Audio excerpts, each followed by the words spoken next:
music lovers. Welcome to Toon Talk. I'm Jen. And I'm Stephen James. And we are here at the Vault in Mount Rockmore, which is one of the special VIP areas that are up for you to rent. If you like, we have a few here. There's the Led Zeppelin room, and then we got the Crow's Nest. And we also just added a few new areas downstairs on the main floor for you VIPs as well.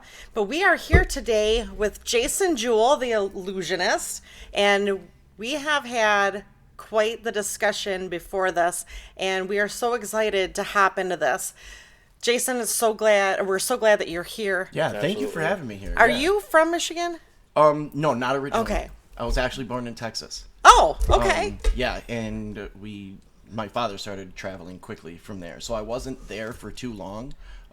We came up to Michigan for a little bit, and then I left again with my mother for a while. We moved around a lot, and then I went to school in Chicago, and then came to Michigan for a short period, then went to LA. Lived for a while, and then started traveling and performing, and then met someone from Michigan, then moved to Florida, and was there for about 13 years. And then came back to Michigan about 2 years ago. Okay. Yeah. I mean, I've seen you with some of the local bands here in town. Chris Redburn. Yeah, and I think you even did. Yeah, we did a show together too at the Diesel in Detroit there, or Oh wow, Chesterfield. yeah, I remember that. Yep. Yeah, Taylor definitely. Mountain, Steve Pogarski. Yep. Yeah, that was fun. Yeah. Yeah, just in case any of you are wondering, like, do you have an illusionist in your music Toon Talk podcast? But this is why, because Jason does a lot with the local music scene or here in Michigan, and he's with a lot of the bands and helps with, filling up some time and getting the crowd entertained and getting them hyped up. So if you ever need somebody, this is the guy. And yeah, definitely. Yeah, we will be posting a link to his page as well, and ways for you to message him or try and set something up, because he's got a whole list of things that you might be interested in, whether it's for your work events, private parties, anything like that. He's very entertaining and has hours of fun. So all that being said, I really do want to turn this over to you, but I have a question regarding some of your earliest memories of magic or illusions. I know, like we had talked earlier, when I was a kid, there was like David Copperfield and some big people out there, and we were always like, oh. And some people ask, wow, how did he do that? And I always ask why. Isn't so much how, but why. But what is your earliest memory of that? And maybe you could go into maybe the differences between tricks and illusions. Yeah. So in the 70s, it was a lot of Uri Geller and Doug Henning and Kreskin, but once the 80s and the 90s came along, you had David Copperfield, who was rising in popularity, and a lot of magicians throughout history, put their own spin on the art. For example, David Blaine. The reason why he was so successful is because for a moment, he would take the camera off of the magic and put it on the spectator's reaction. He had the wherewithal to understand that people, before YouTube, he understood people are interested in the way people react and how they react. But David Copperfield really did change the whole scene. A lot of magicians get up there, including me. We maybe 10 to 20% of our work is original, and the rest is taken from other magicians and performers. But with Copperfield, much of his work really is original, and that's what made him so big. He was right, and I think, and I'm not surprised that maybe you might have to take a piece from this guy or that person or whatever, because again, in my mind, it's like, why? Like, how does your brain come up with the trick or with the illusion? Yeah, so in my case, I kind of got lucky in an unlucky way, because I didn't hang out with a lot of other magicians. As you said, the late Art Dorr, a good friend of mine, he was the first promoter that I worked with years ago, decades ago, and then I met through him Chris Redburn, and we immediately clicked, and he started showing me, like how to perform properly and how to perform on stage, where most magicians would learn from other magicians. Right. I grew up in We don't the have music any scene. here. Yeah, there wasn't. There was a few, but they didn't stick around much. Yeah.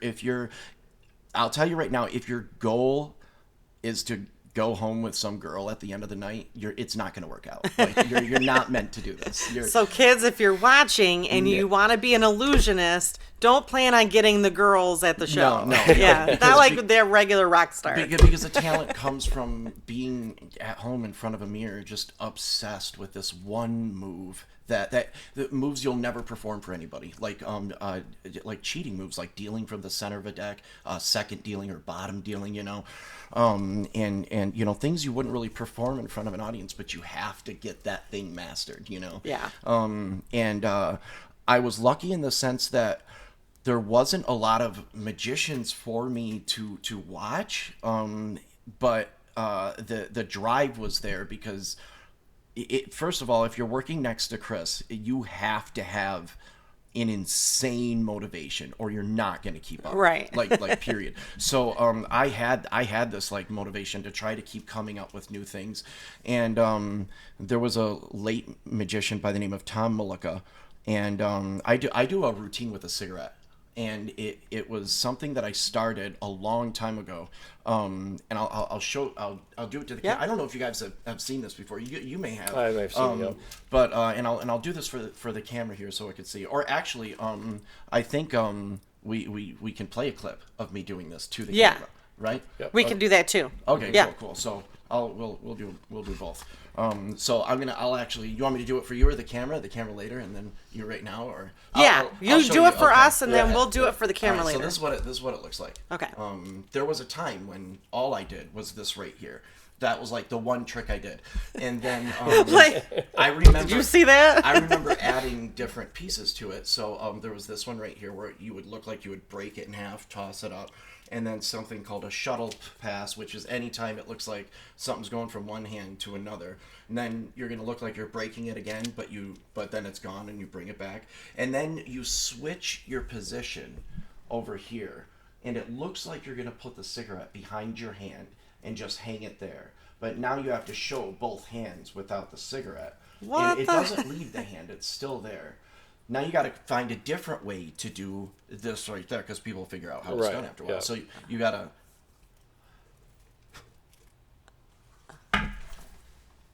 Oh! And so after a while, it was like that cigarette routine that I would do like repetitively. And then I saw somebody doing a Zippo trick. So I would Where did that lighter just come from? Yeah. So by the time I'd make the cigarette come out of my mouth, I would do like this Zippo trick where I'd take the Zippo, flip it around, and light it and toss it up, and then it would come out. But what's really interesting is this right here. I got this from a magician named Tom Stone, I believe, and he's from France. And he would do this thing where he'd take a cigarette and be like, okay, time to light it, and you go, oh, wrong end, and you'd turn it around, and wrong end again, and he'd keep doing this. And by the time you get it right, he'd go back over, and then the lighter would be gone.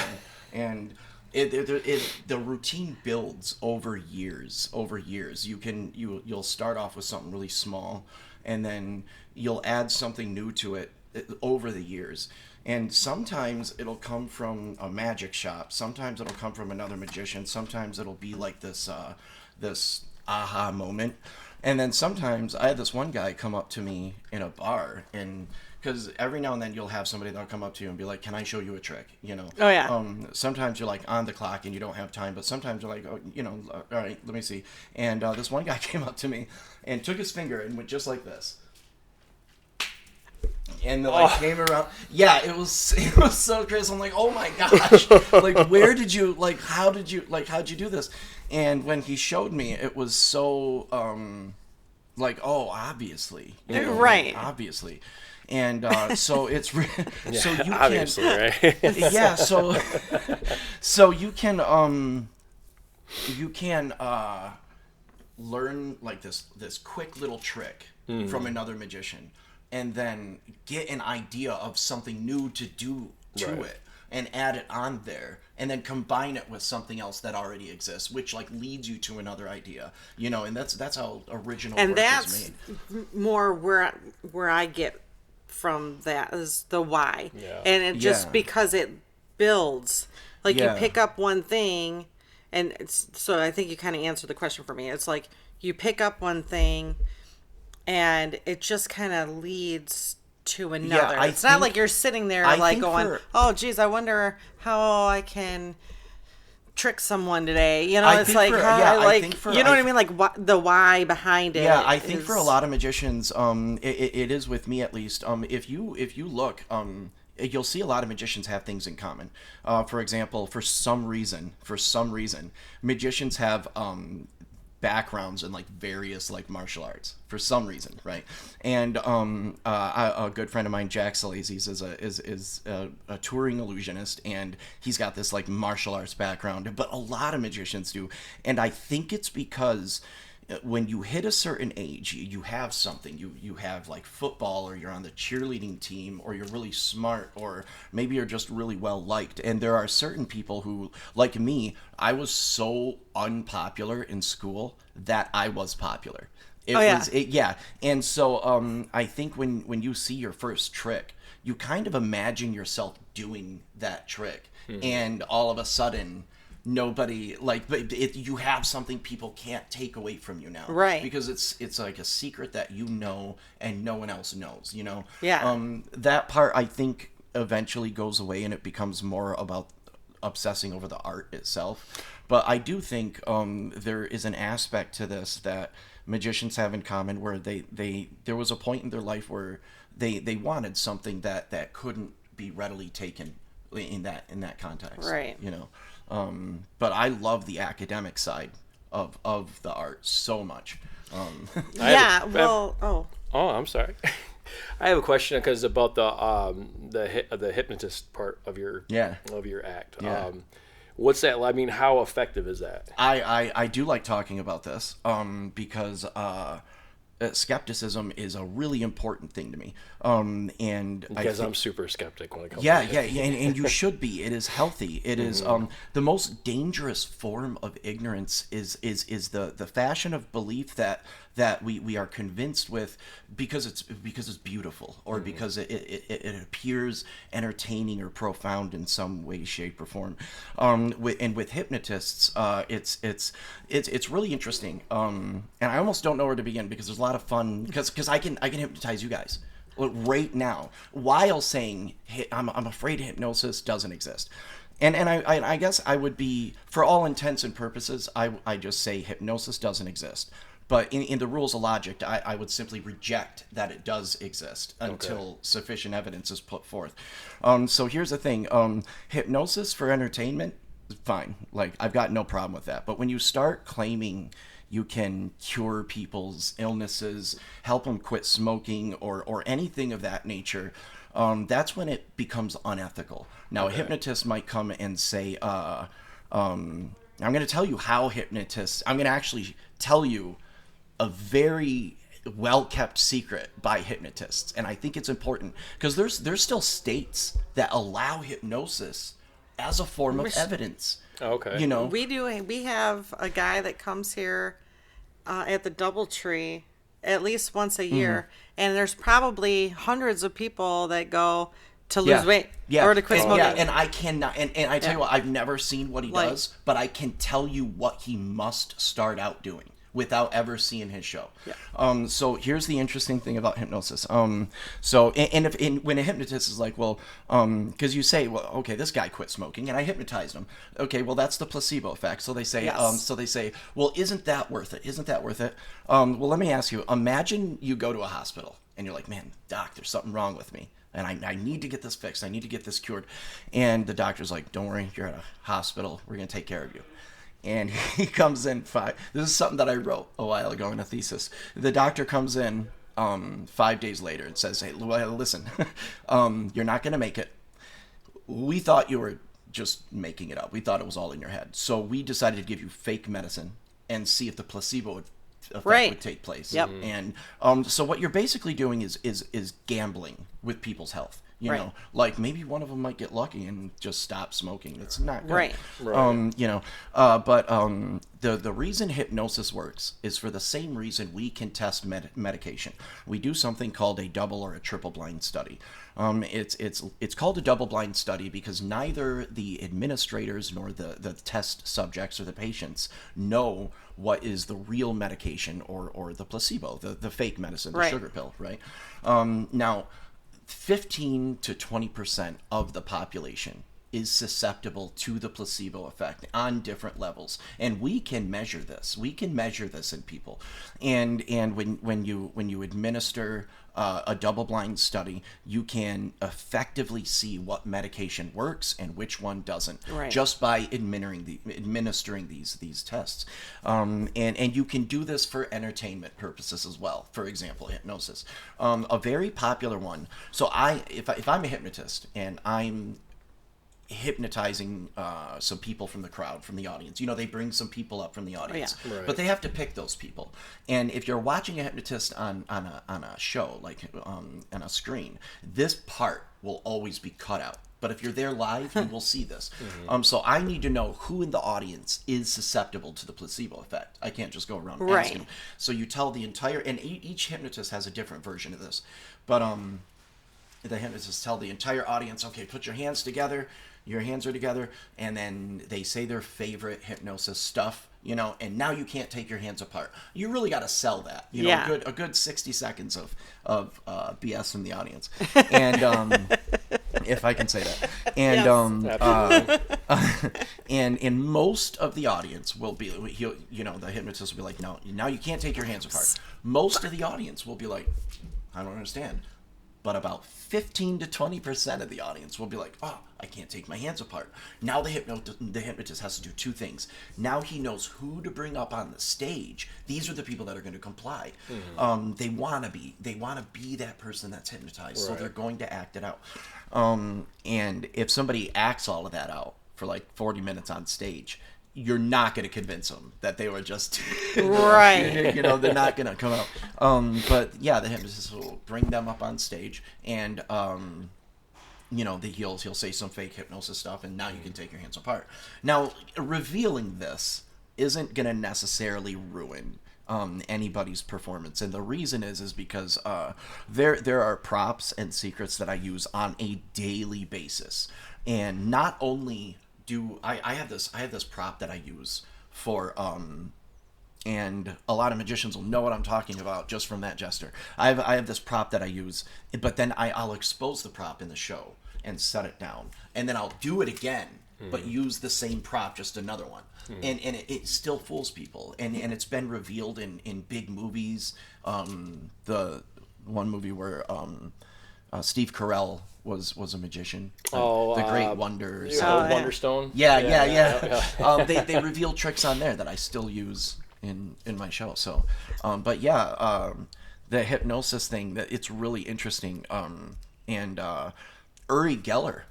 Uri Geller was a magician who came to America in the late 60s, I believe, and he made a claim that he could do real magic. And one of the most popular tricks that I do is I'll take a fork and I'll melt the fork, right? And it'll just kind of melt.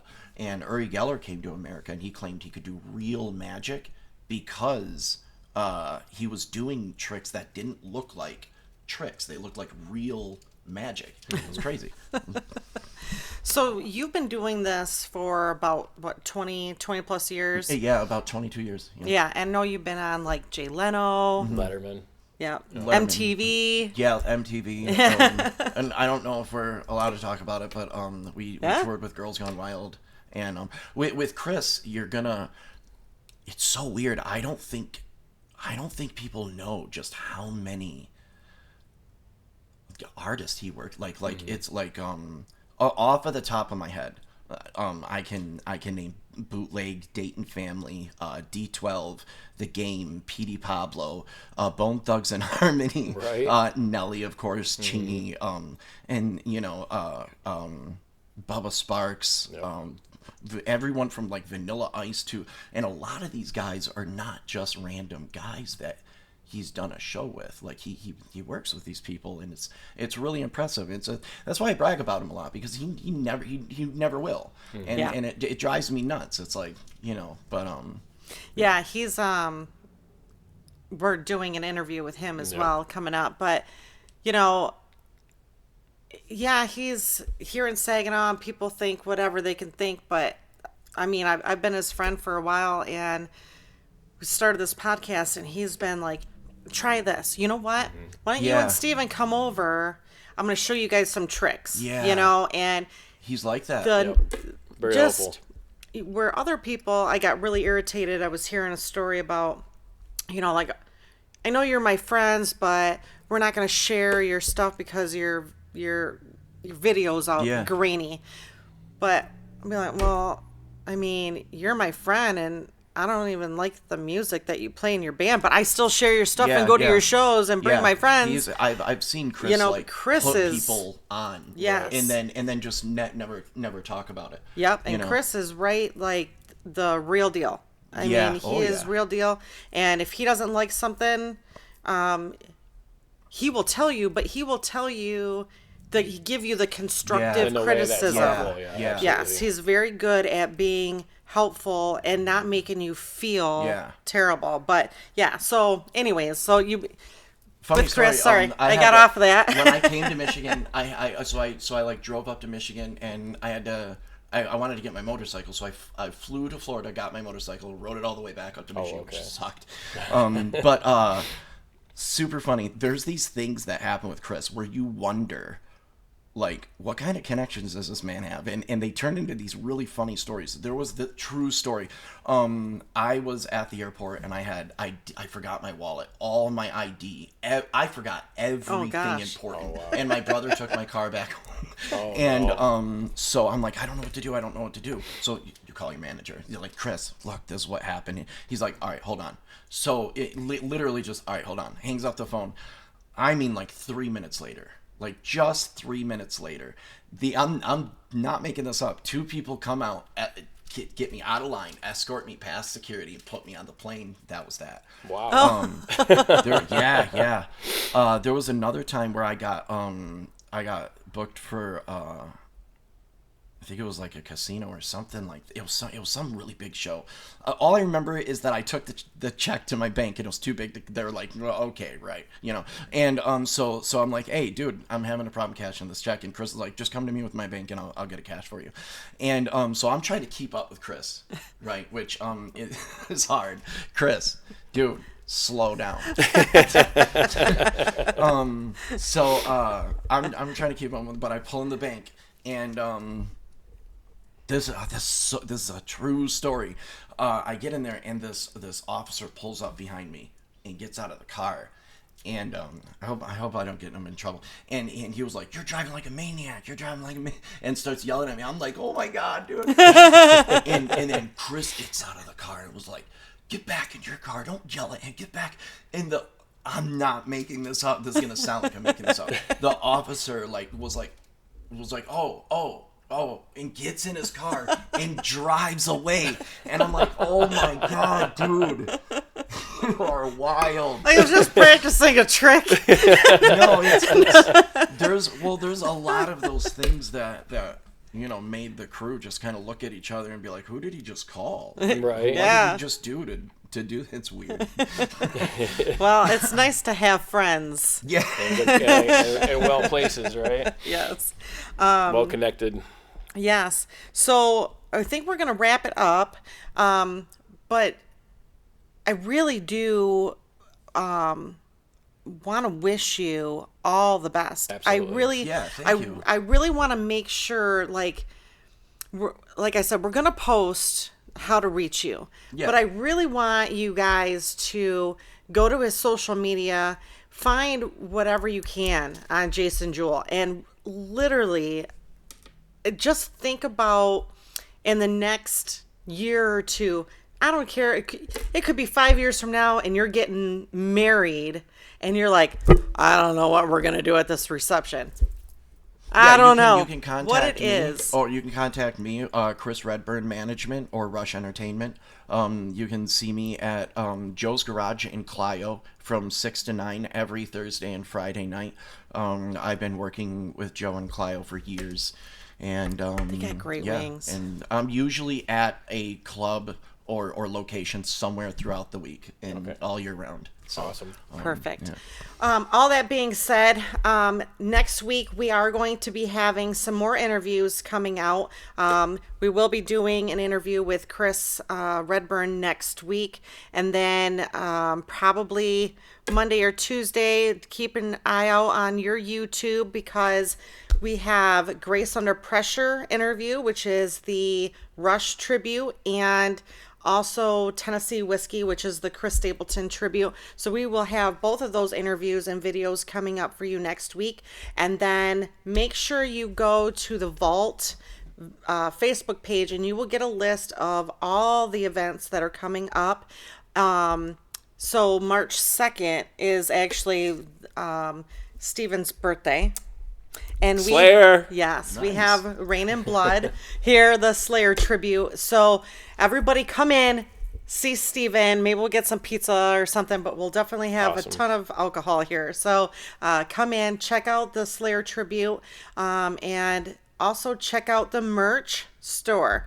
So we did move it, and we'll have some pictures, but it is right next to the main bar downstairs. So hopefully we will see you guys wearing your Vault swag. All of that is good. So anything from you? Keep the music playing. Yes, keep the music playing. Can't you make us all disappear, like with a snap of your fingers? Yeah. Do it.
Did you see how that looked?